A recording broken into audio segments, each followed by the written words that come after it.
Thank you all for taking the time to join us on today's webinar. My name is Catherine Ibarra, and I'm a marketing consultant at Feedvisor. I'm joined by Colleen Quattlebaum, the marketing manager at Ecom Engine. Colleen leads the marketing team at Ecom Engine, and she has been in the e-commerce industry for the past 10 years. Colleen is committed to helping Amazon sellers succeed. She reviews the latest market trends and strategizes on how to improve Ecom Engine's offerings so she can pass that insight and value onto Amazon merchants. Before we dive in, I want to remind everyone that we will be sending out a link to today's recording, and there will be a Q&A at the end of the webinar. If you have any questions throughout the presentation, we encourage you to enter them into the space provided, and we will do our best to get to all of them. Prime Day has kicked off holiday shopping early this year. Given that Prime Day was in Q4 and the new buyer behavior has shifted towards e-commerce, e-marketplaces are expecting massive search traffic during the upcoming holiday shopping events. It is critical now more than ever to adopt strategies that will increase conversions. Reviews play an important role in converting shoppers. 79% of consumers go to Amazon to check reviews prior to making a purchase, according to Feedvisor data. Best practices include a minimum of 15 customer reviews and a 4-star rating per ASIN. A 3.5-star rating is typically the minimum requirement. However, due to the high volume of search traffic expected over the holiday season, pivoting to a 4-star rating will help you gain a competitive edge.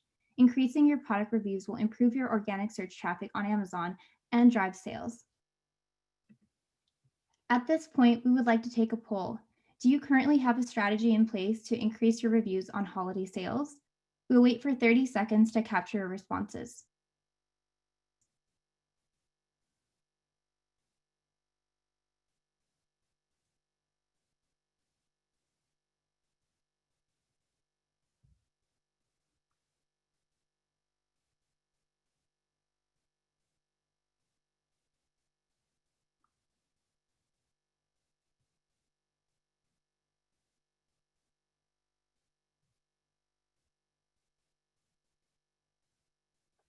All right, thank you for your feedback. It seems like the majority do not currently have a strategy in place. This webinar will be helpful in learning how to increase your reviews. Today, Colleen will be discussing Q4's feedback frenzy, the importance of reviews, Amazon's new communication guidelines, how to get more reviews in Q4, proven results from real sellers, and tips to reduce negative reviews this holiday season. On that note, Colleen, I'll hand it over to you. Great, thanks for the introduction, Catherine.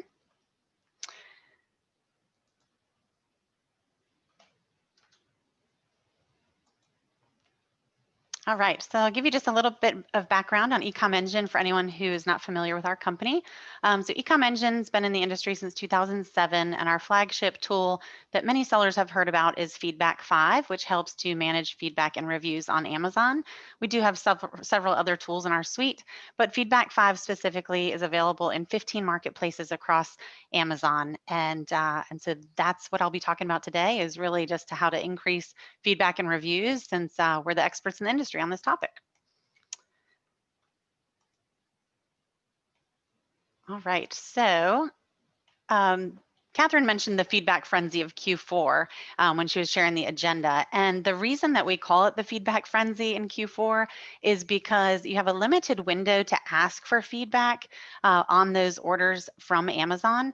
Sellers specifically only have 30 days to request for feedback and reviews.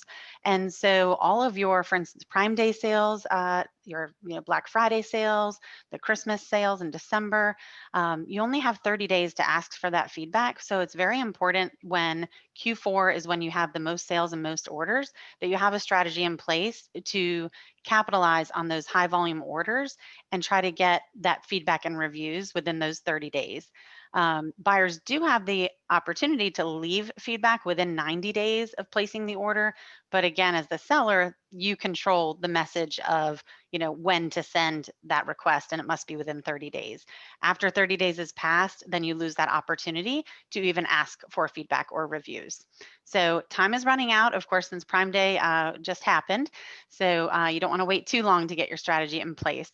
And for anybody who may not have realized, if you're not asking, you're missing out on a lot of opportunity, because nearly 80% of reviews are left after the shopper receives an email requesting a review.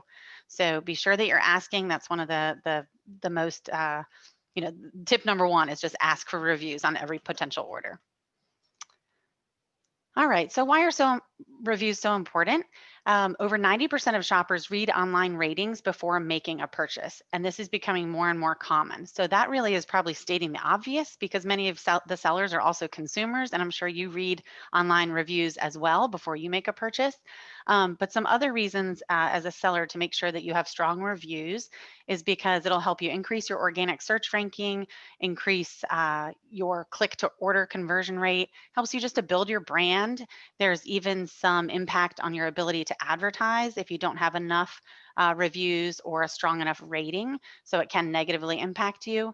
But there's just a lot of great things about reviews that you can learn as well. There's a lot of opportunities to improve products or maybe identify an opportunity to kit your item with something else.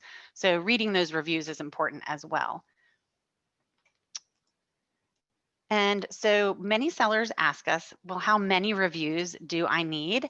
And Amazon's Seller University, in their advertising best practices, they specifically state that you should aim to have at least a rating of 3.5 stars or more and at least 15 customer reviews. So that might sound like a lot if you're launching a new product. If you have a product that's been out there for a long time, that probably sounds like very few reviews because the most successful sellers, truly the most successful products, have hundreds, if not thousands, of reviews. So you definitely want to strive for more than that. Are the equation for review success? We basically just say as long as you're focusing on quality reviews, a strong quantity of reviews, and recent reviews, that will lead to success. So of course, Amazon has their secret algorithm, but as long as you're striving, again, to maintain and continue to work towards these three items, then you will be leading yourself down a path to success. So quality, quantity, and recency are all important. And in terms of recency, just to share some information here from Bright Local, some research that they've done is that 84% of consumers only believe that reviews are relevant if they've been placed within the last 3 months. So once your reviews are older than 3 months old, many consumers don't even view those as relevant. So if you and your competitor both have a similar amount of reviews, but you have reviews that are much more recent, your product is going to look like the more updated, product, and theirs might look out of date. And similarly speaking, once a review is more than a year old, very few people are influenced by that review, only 3% based on the study that Bright Local did. And this is becoming more and more important to have recent reviews. Here's a study again from Bright Local, and the green bar shows 2019. The 2018 stats are in blue, but as you can see, those reviews that are within a few weeks or within a month or two definitely have the most impact. As you go back to 3 months or more, then it's very little impact that those reviews make on the buying decision. And the green bar in most cases here is higher than the blue bar in those most recent weeks. So it's showing that more and more people are valuing that recent reviews. So again, just that equation for review success, focus on quality, quantity, and recency. And so how do you get these reviews? Well, first of all, I want to make sure, since this is very time sensitive, is that that you're aware of Amazon's new or updated communication guidelines that do go into effect next week on Friday, November 6th. So Amazon rolled out some communication about this being updated back in September. They shared that with sellers, and they just recently, as of last week, changed the date from November 3rd to November 6th. So if you've seen some other communication about the date being November 3rd, that was not wrong. It's just recently been updated to November 6th. I'm not sure if Amazon changed that because the 3rd is election day and it's probably going to be a crazy day here in the US, but November 6th is next Friday. So make sure you're aware of the updated communication guidelines. I'm going to highlight several of what are the most important pieces of it, especially related to getting more reviews. But we also have a blog post we can share that summarizes the details as well. So, in these guidelines, Amazon specifically defines what a proactive permitted message is. And these are communications initiated by sellers that are not a response to the buyer's question. So, one of these permitted messages is requesting a product review or seller feedback. So, this just reconfirms what Amazon has always stated, but they reconfirm that it is okay. You are allowed to request a product review or seller feedback. That's a common question that we get from sellers is this even allowed? Yes, it is, as long as you're following the guidelines. In fact, Amazon encourages sellers to ask for reviews and feedback. So, and then there's a list here of many other reasons that you are allowed to contact the seller, even if it's not related to one of their buyer questions. So, of course, verifying custom design, if you have to schedule a home services appointment or fulfill an order issue, you're allowed to take care of that. And then specific to these permitted messages, especially with reviews and feedback, when you are requesting, Amazon specifically states three things that must happen. So, one, these messages must be sent within 30 days of order completion, which order completion is defined as the item being delivered successfully. So, really, the order completion or the shipment. And you also must include the 17-digit order ID. So you can include that in the subject line or in the actual message itself. And then the trickier piece to this is that they also are mandating that these messages must be in the content, or the content of the message must be in the buyer's language of preference as they've identified in their Amazon profile. So that's a tricky one if you don't have access to the API like many of the software companies do, or if you're not using Amazon's request a review button, which automatically will translate into the buyer's language of preference. And I'll speak to that a little bit more. But these are the three things that you must make sure that you're doing in any of those proactive permitted messages. And just to mention a few things that they've outlined are definitely not allowed. You are not allowed to send an email that only says thank you. You cannot offer any promotions or incentives or coupons. That's nothing new. They're just putting it in more detailed, clarification in these updated guidelines. Also, you must always ask for the reviews or feedback in a very neutral way. You cannot encourage a positive review or positive feedback. And again, that's nothing new. They've just very much clarified it in these guidelines. And then, as always, requests for removal or an update of an existing product review is not allowed. You can ask a seller to update, or I'm sorry, a buyer to update their feedback once you've resolved an issue, but you cannot ask a buyer to remove or update a review. And then this last one I have in bold because this is one that Amazon said has really been one of the top reasons that they have been restricting sellers from using buyer seller messaging. And it's sending more than one request per order asking for feedback or review. So just make sure that you are asking for reviews and feedback, but only asking one time per order, or it will be put you at risk for restriction. And a little bit more just about some message content that is not allowed. And this, a lot of this sounds very nitpicky, and it seems like maybe people think that Amazon's just against all the sellers sending messages, period, but that's not the case. I mean, Amazon really has all these guidelines in place to protect Amazon and their brand and to protect the buyers to make sure that they just have a consistent experience when they are purchasing items on Amazon, and also to protect the seller. So accessibility with these messages is key, and it's important that the messages are compliant with the web content accessibility guidelines. So it really is to protect and make it a better experience for everybody. So one thing that is not allowed are attachments. I know many sellers out there send attachments with instructions and other details, and this has been clarified that it is not allowed except for any necessary attachments that you have to send to resolve a buyer's issue, such as shipping labels, invoices, or custom designs. Also, no external links unless they're a secure link that is needed for completion or it's a link to Amazon. No images that are not related to your brand, no emojis or GIFs. I know everybody loves emojis, but some companies have just gone overboard with too many emojis, I think, in some cases.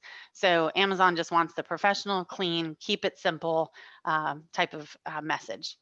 And there are some additional style guidelines that they've outlined as well in these updated communications. Some things like regarding font sizes, to not have more than 3 sizes of fonts. Again, just keep it clean and simple in your buyer seller messaging. But we will share the link so that you can take a look at those guidelines in a little bit more detail.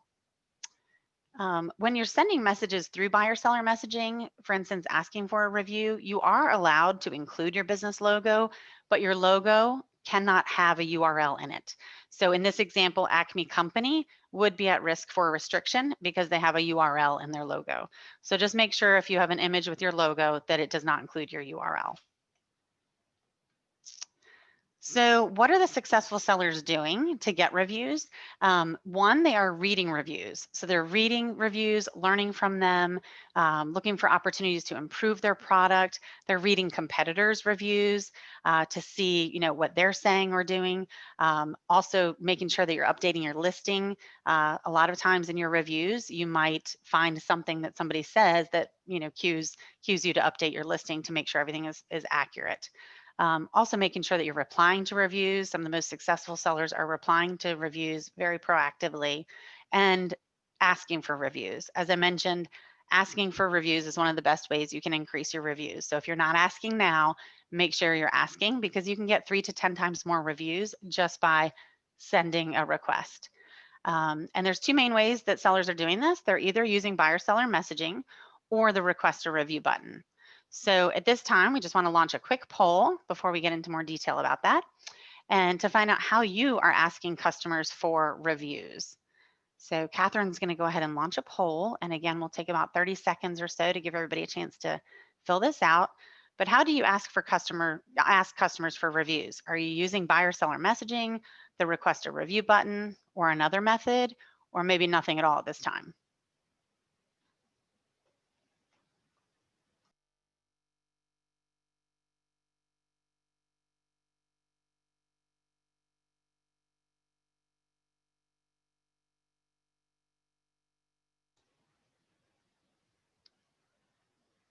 Okay, so it looks like taking a look here at the results, 24% of sellers are using buyer seller messaging.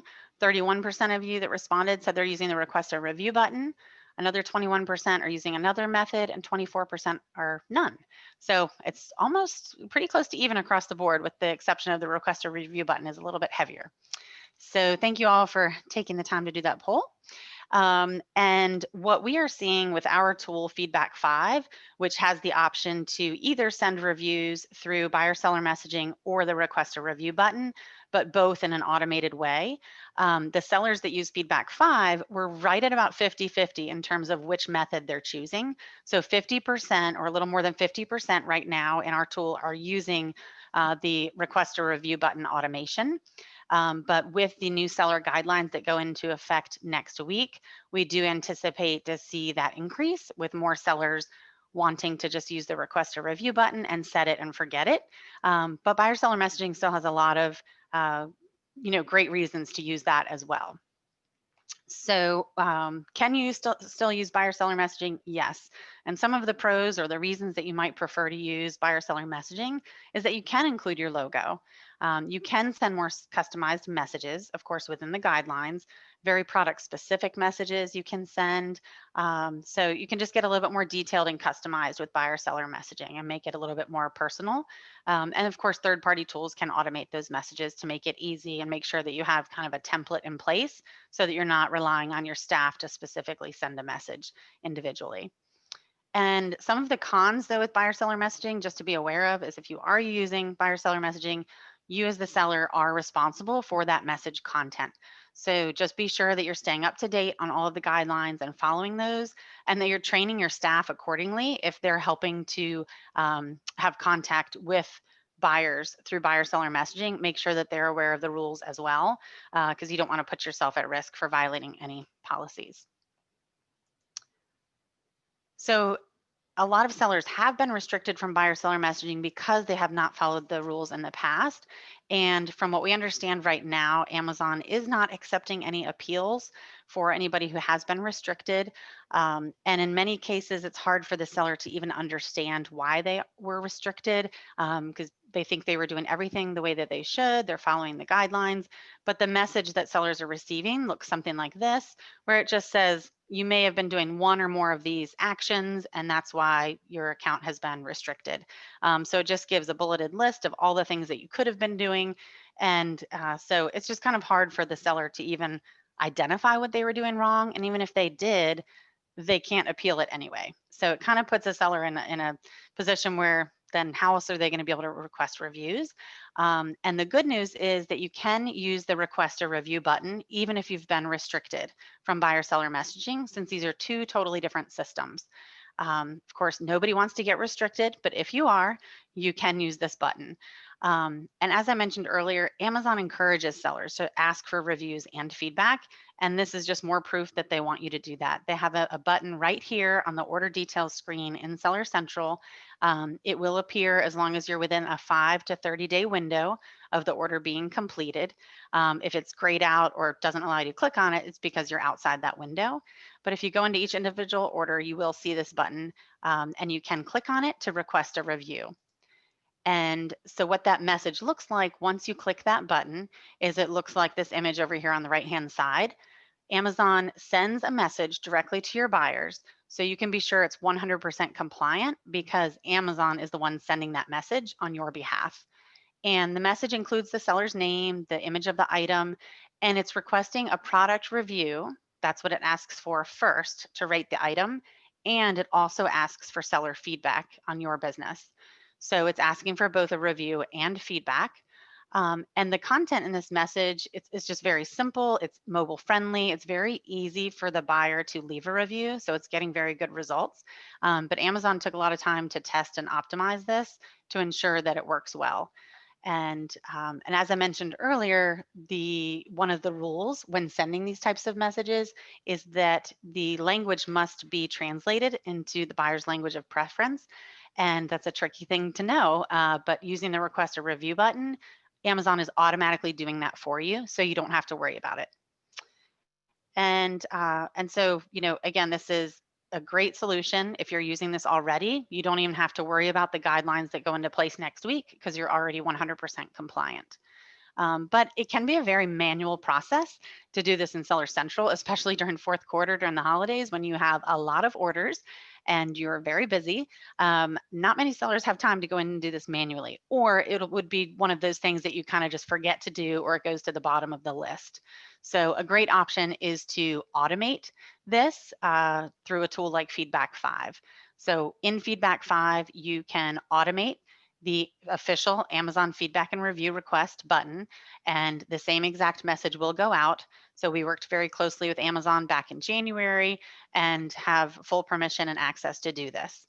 So, so if you're considering making the switch from buyer seller messaging to request a review button, consider using Feedback 5 to make it really easy.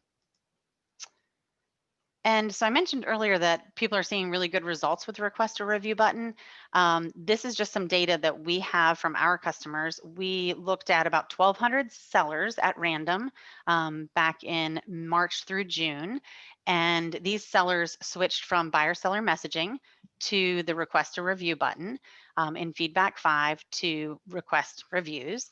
And taking a look at the 10 days prior to activating that review button, and then the 10 days after, they're seeing an overall lift of about 41% in their average daily reviews.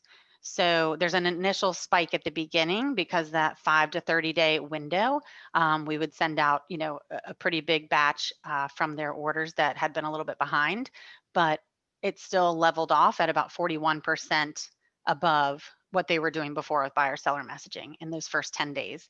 So there's not much to it other than just literally like turning on that campaign and it will automatically start sending your messages. So that's a great way to not only increase your overall reviews, but also we're seeing an increase in positive review percentages with this button as well. And as I mentioned, Amazon worked hard to optimize this message, and it coming from Amazon directly, I think has a big impact on buyers that are buying off of Amazon and might not even realize that they're purchasing from an individual third-party seller. So getting that Amazon message directly from them, I think, and it's so mobile friendly, it makes it really easy for the buyers to respond. And Marknology is an Amazon agency that we've worked with for several years, and they did some case studies on some of their clients that use Feedback 5 and switching to the Request a Review button. And they too saw some really great results that many sellers were getting, 20, 30% more positive reviews and even decreasing their negative reviews with those requests from the Request a Review button. So all in all, just really great proven results using that button.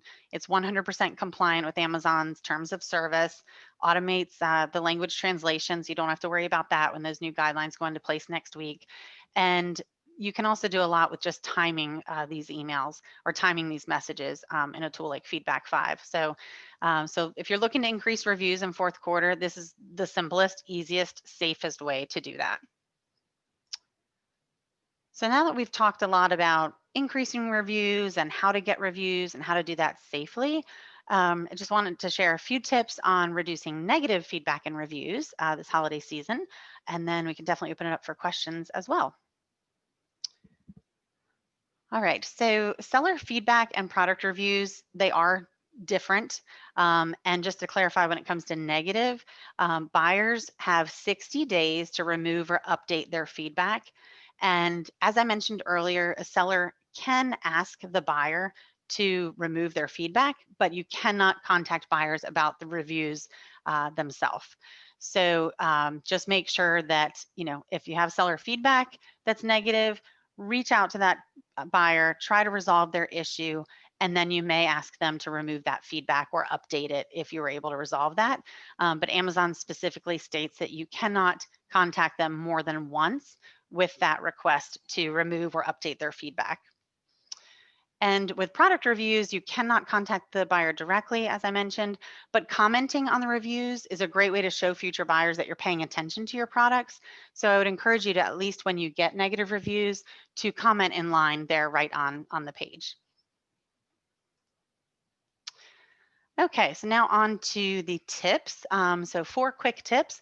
My first one is optimize your listings. Make sure your listings are accurate because it is crucial that you are not deceiving the buyer or they will be likely to leave you a negative review. So this is a prime example where the pool that this person purchased was not as described. The length of the pool was different from the actual length when they received it. The brand on the box was different from the brand name that was on the listing. So again, just take a look at your listings, make sure they're accurate, and optimize them with as much detail as possible so that the buyer knows exactly what they're purchasing. And so then tip number 2, I kind of commented on this already, but commenting publicly on reviews, it's just a great way to show future buyers that you're paying attention to your products, that you care. So I'd encourage you to comment on each of your reviews, whether it's positive or negative, and just publicly thank the buyer for sharing their experience. So, and one way that can help you to do this proactively is to make sure that you set up feedback and review alerts. So using a tool like Feedback 5, you can get alerts, either a daily digest or immediately get text or email alerts so that you can respond as quickly as possible, especially when it comes to feedback. When you get negative feedback, the sooner you respond, the sooner that seller or that buyer is likely to update and remove that feedback. So be sure to work to resolve that negative feedback. And when you get the negative review, comment in line publicly. And my last tip is to read your reviews. There's so much that you can learn from feedback and reviews, so make sure that you're monitoring them. You might identify maybe some defective SKUs that you want to remove from the shelf before you start to get even more negative reviews. There could be some packaging or shipping issues, maybe even some staff training on things that might help to make sure that the item gets there safely without breaking. But there's always product improvements to make and bundling opportunities if you really read closely through your reviews or even your competitors' reviews. So Feedback 5, for instance, offers you the option to monitor your reviews or competitor reviews, competitor ASINs, or even ASINs maybe you're thinking about stocking so that you can take a look at what people are saying and is it worth investing in that product to sell. So my final takeaways are just, as I mentioned at the very beginning, is quality, quantity, and recency are all super important when it comes to reviews. So make sure that you're focused on all three of those areas. Asking for feedback regularly and asking for reviews regularly on every order, monitoring feedback and reviews and learning from them. And just the more important probably than anything is just follow the rules. Don't risk restriction. There's a lot of black hat tactics out there, and you'll lose in the long run. So just make sure that you are following the rules so that you don't have to worry about that. And again, since it takes a lot of time to manually do these things, just set it and forget it with software. Automation definitely helps. So, and if you're still interested in using buyer seller messaging and you just want to talk to somebody about the messaging that you're using to see if there's any kind of gray area or anything you're concerned about that could be at risk, feel free to contact us. I mean, our team does these all the time. We'll review your messages and give you tips and pointers or point out an area that could put you at risk for a restriction.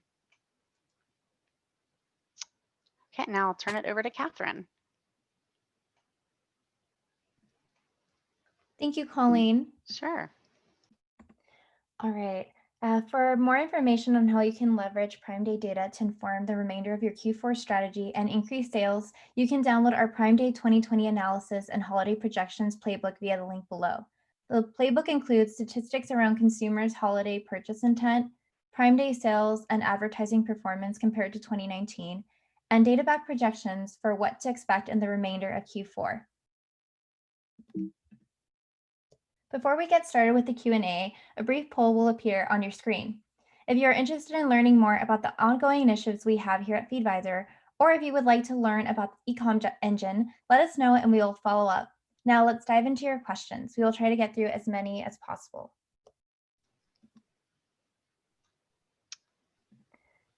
All right, to start off with the first question, Colleen, how else can I go about improving feedback if customers are unwilling to change their feedback after reaching out? So yeah, since you can only reach out to them that one time, you're kind of stuck. You can't reach out to them again. But in order to improve feedback, then just continuing to ask for it so that you get more and more positive to outweigh that one negative. So just the more positive you can get, that will help offset that negative review or negative feedback. But yeah, since you can only reach out to them once, I know your hands are kind of tied. It's hard. And do you offer your services on the Canadian side? Yes, we do. We're Feedback 5 is in 15 different marketplaces, and so it supports many, many, many locations, including Canada. Great. The next question we have is, if I use Feedback 5 to send automated reviews, do I need to send request a review button in Amazon under order info, or is that done automatically with my Feedback 5 setup? That is done automatically. Yep. And in fact, you wouldn't want, I don't even think it will allow you if you go in to order details, because it will show that it has already been submitted for that order.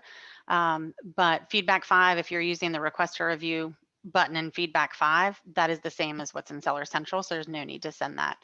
And kind of on that same note, we do get the question a lot where people say, if I'm using Feedback 5, for instance, for the request a review automation, can I also send a buyer seller message?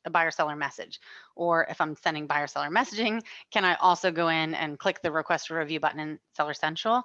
And the answer is no, you cannot do both. You need to choose one or the other because you can only send one request per order. So, so just make sure you're choosing one or the other and not doing both, or that would be considered 2 requests per order. Okay, the next question we have here is, did I understand correctly that all buyer-seller messaging, not just review requests, need to be in the buyer's preferred language? Yes, all proactive permitted messages that Amazon defines have to be in the buyer's language of preference.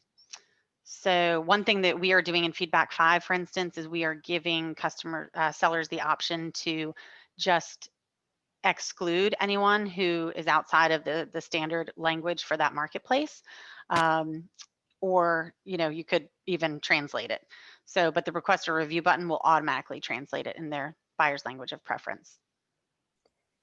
Next question we have here is, I do comment on negative reviews, but I question whether people ever see those comments because they have to click on a link to see comments on reviews, right? Yeah, so the person who left the review will not be notified. And if you did respond, then the person who's reading it does have to click to then see your response. But if somebody's really considering purchasing that product and looking at the detailed review, I think it's still just better to have a response to a negative review versus nothing. Sometimes I know as a consumer, if I'm looking at a product and I see some negative reviews with no response, sometimes I might think that the company's a little bit shady, or maybe they're not legit, or it's just they're not standing behind their product and actively engaged. Versus if I see a couple negative comments and or reviews, and I see the seller responding, then I would have more confidence in buying that product, especially if they, explained or validated or, worked to try to make it right. Okay, next question we have here is, so are we not allowed to use a line like need some tips on completing your project or how to use the product? Just reply to our email. As you can see, we are never too busy to help. Um, I know that Amazon really just wants the conversations to be geared towards the actual order itself versus future conversations or future marketing. Um, I think it's fine to say, if you have questions, let us know, or reply to this email if you need help. But you want to make sure that you're not using the statements that are, if you're happy with this product, please leave us a review. If you're having trouble or need help using the product, then reply to our email, because that could be looked at as not neutral and you're really trying to divert anything negative to come directly to you. Okay, next one here is, I heard you can use Jungle Scout to ask for reviews. Should we not consider this option and just use the BSM and request a review moving forward? It's my understanding that Jungle Scout's review request button is more of a Chrome extension. So that's just a little bit different way to do it versus using Feedback 5, but I'm not 100% sure on how theirs looks today. Okay, next one. Does Feedback 5 work with other marketplaces, eBay or Walmart? No, we are strictly Amazon focused. All of our tools are Amazon centric. Next one, is there any way to customize a request a review button message versus a direct buyer seller message? No, the request a review button message, you cannot customize it, the actual content. In Feedback 5, you can set the automation so that you send certain messages for certain products or ASINs at a certain time frame versus another. And what I mean by that is, like, if you sell maybe an article of clothing and you want to send the request for a review for that clothing maybe 5 or 6 days after the order's completed, because pretty much they open it up, it fits, they like it or they don't. Whereas, like, if you sell a printer or something more technical or that they have to set up, or maybe you sell vitamins and it's going to take 25 days for them to even see if they're happy with them, then those ASINs, you could send the review request message at 25 days out. So you can do some scheduling of the timing as part of your automation, and you can exclude certain orders from getting the request message in Feedback 5. So if you want to exclude refunded orders, for instance, because they're more likely to leave a negative review, and if you want to exclude like defective SKUs or something you're pulling from the shelf, or you're starting to notice something getting a lot of negative reviews and you want to not encourage more people to leave reviews until you figure that out, you can exclude certain ASINs as well. So there's some customization in terms of the timing and of it, but not the actual message itself. Okay, next one here. When I click on a request a review button, I get a message.